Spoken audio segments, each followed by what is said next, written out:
Magandang umaga sa ating lahat, saan mang panig ng buong mundo ang nakikinig ngayon.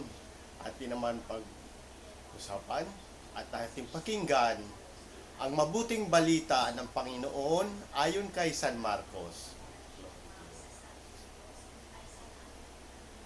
Noong unang panahon iyon, sina Hesus at ang kanyang mga lagad ay nagdaan sa Galilea. Ayaw ni Jesus na malaman ito ng mga tao sapagkat tinuturuan niya ang kanyang mga alagad. Sinabi niya, ang anak ng tao ay ipagkakanulo at papatayin. Ngunit muling mabubuhay sa ikatlong araw. Hindi nila naunawaan ang sinabi niya. Ngunit natatakot naman silang magtanong sa kanya. At dumating sila sa Capernaum. Nang sila'y nasa bahay na, tinanong ni Jesus ang kanyang mga alagad, ano bang pinagtatalunan niyo sa daan? Hindi sila kumibo sapagkat ang pinagtatalunan nila kung sino sa kanila ang pinakadakila. Naupo si Jesus. Tinawag ang 12 at sinabi, ang sinumang nagnanais maging una ay dapat maging huli sa lahat at maging lingkod ng lahat. Tinawag niya ang isang maliit na bata at pinatayo sa harapan nila. Pagkatapos, kinalong niya ito at sinabi, ang sinumang tumanggap sa isang maliit na batang ito, tulad ng alaga-alaga sa akin, ay tumanggap sa akin. Ang sino mang tumanggap sa akin, hindi ako ang kanyang tinatanggap, kundi ang nagsugo sa akin. Pagnilayan natin. Sa Ebanghelyo ni San Marcos, makita natin ang kahalagahan ng kababaang loob at paglilingkod sa kaharian ng Diyos. Ang pangyayaring ito ay nagturo ng malalim na aral tungkol sa tunay na kahulugan ng kadakilaan sa mata ng Panginoon. Una, makikita natin na ipinahayag ni Jesus sa kanyang mga alagad ang kanyang nalalapit na pagdurusa, kamatayan at muling pagkabuhay sa kabila ng hindi nila pag-unawa.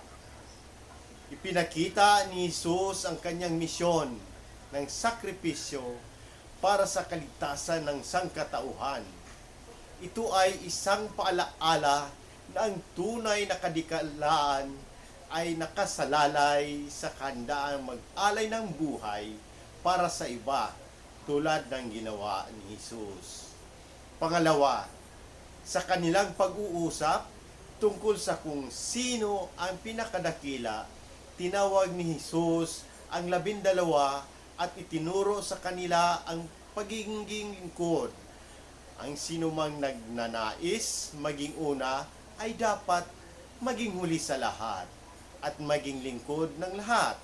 Ito ay isang revolusyonaryong idea sa kanilang panahon at maging sa atin ngayon, na kadalasan ang sukatan ng tagumpay at kadakilaan ay ang kapangyarihan at posesyon sa lipunan.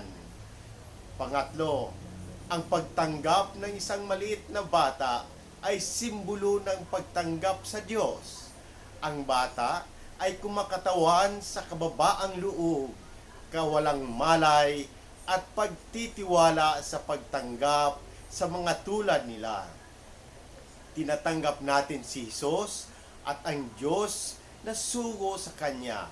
Ito ay nagpapakita ng kahalagahan ng pagiging bukas palad at mapagkalinga sa mga walang kapangyarihan at walang impluensya sa lipunan.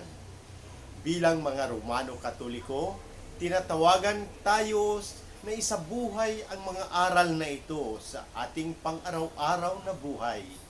Tayo ay inaanyayahan na maglingkod na may kababaang loob at pagmamahal hindi para sa atin sarili, kaluwalhatian, kundi para sa kaluwalhatian ng Diyos. Ang tunay na kadaklaan ay makakamtan lamang sa pamamagitan ng pagsunod sa halimbawa ni Jesus na nag-aalay ng kanyang buhay para sa kapakanan ng iba. Sa ganitong paraan, tayo ay magiging tunay na mga tagasunod ni Kristo at mga anak ng Diyos. God bless us all.